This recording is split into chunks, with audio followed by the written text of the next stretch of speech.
পাঙ্গাস আমি খাই না। পাঙ্গাস দেখলে ঘৃণা করে। পাঙ্গাস হচ্ছে গরিবের খাবার।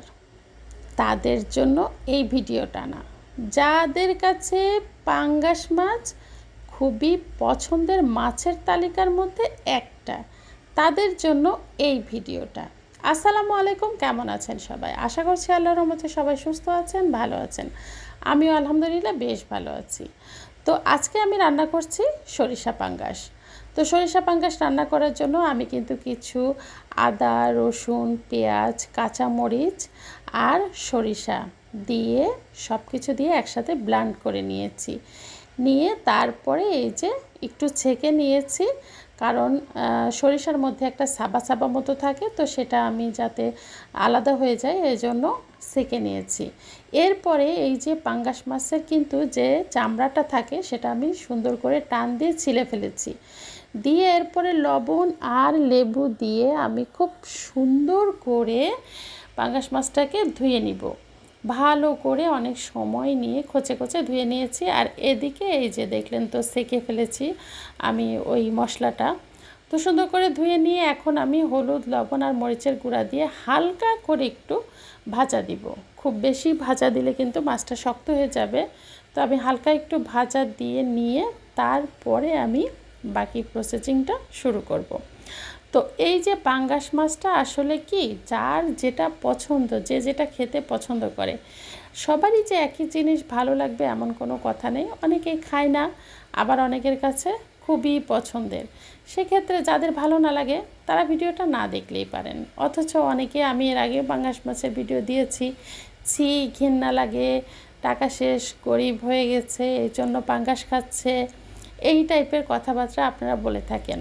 তো এখন আমি, তেলটা গরম হয়ে গিয়েছে, এখন কিছু পেঁয়াজ একটু হালকা করে ভেজে নিব। নিয়ে আমি এই যে মশলাটা আমি ব্লেন্ড করে রেখেছিলাম, ঠিক ওই মশলাটা ওর মধ্যে দিয়ে দিব। আর সাথে দিয়ে দিয়েছি মরিচের গুঁড়া, ধনিয়ার গুঁড়া, হলুদের গুঁড়া, পরিমাণ মতো লবণ দিয়ে সুন্দর করে জিরা বাটা দিয়ে কষিয়ে নেব। বেশ অনেকটা সময় নিয়ে তারপরে আমি মশলাটাকে কষিয়ে নিয়ে এই যে পাঙ্গাস মাছটা এখন দিয়ে দিয়েছি। পাঙ্গাস মাছটা হালকা একটু কষিয়ে নিয়ে তারপরে দিয়ে দিব পরিমাণ মতো পানি। তো পানিটা আমি বেশ অনেকটাই পানি দিব, কারণ মাছ যেহেতু আমার মোটা মোটা করে কাটা, সেক্ষেত্রে আমার সেদ্ধ হইতে কিন্তু বেশ সময় লাগবে, কারণ এই মশলাগুলি কিন্তু সম্পূর্ণ মাছের মধ্যে ঢুকে যাবে, তাহলেই রান্নাটা পারফেক্টভাবে ভালো লাগবে। তো মশলাগুলো কিন্তু সুন্দরভাবে মাছের মধ্যে যদি না ঢোকে তাহলে ভিতরটা পানসো পানসো থেকে যায়। তা আমি বেশ অনেক সময় নিয়ে, দেখেন এতটা ঝোল, এই ঝোলটা কিন্তু একটুও থাকবে না, একদমই আমি শুকনা শুকনা করে ফেলবো এই পাঙ্গাস মাছটা।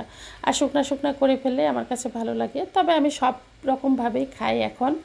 আগে শুধুই ভুনা খেতাম, এখন মাছ মানে তরকারি দিয়েও খাই। তো এখন কিন্তু আমার ঝোলটা শুকিয়ে এসেছে। এখন আমি কাঁচামরিচ দিয়ে দিলাম কয়েকটা ভেঙে, কারণ এই মাছ রান্নাটা একটু ঝাল ঝাল হলেই কিন্তু বেশি ভালো লাগে।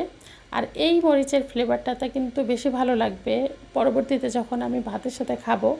তো এখন কিন্তু একদম তেল উঠে এসেছে, ঠিক ওই সাইডটা পোড়া পোড়া হয়ে গিয়েছে, মানে বাদামি কালার হয়ে গিয়েছে। দেখেন দেখতে কিন্তু অসম্ভব সুন্দর লাগছে। আমি এবার উল্টিয়ে দিয়েছি হালকা করে, কারণ বেশি যদি গুতাগুতি করি তাহলে কিন্তু ভেঙে যাবে। এতটাই জাল হয়ে নরম হয়ে গেছে, একদম মনে হচ্ছে যে মাখনের মতো হয়ে গিয়েছে।